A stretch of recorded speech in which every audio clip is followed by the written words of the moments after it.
এলাম আমরা কনক দুর্গা মন্দির। এটা হলো কনক দুর্গা মন্দিরের গেট।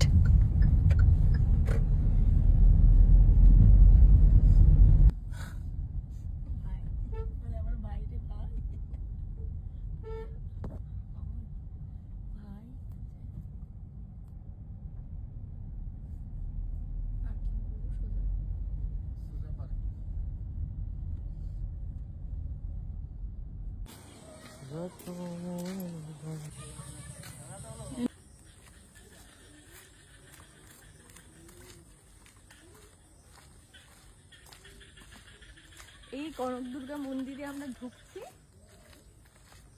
এটার একটা বিশেষত্ব হচ্ছে এই যে গাছগুলো সাইডে, কিছু কিছু গাছের নাম কিন্তু এখনো জানা যায়নি, আর রিসার্চ চলছে গাছগুলো নিয়ে। আর বিজ্ঞানসম্মত নামগুলো আমরা হয়তো অরিজিনাল নামগুলো জানিও না, বিজ্ঞানসম্মত নামগুলো গাছের ধারে ধারে লেখা আছে।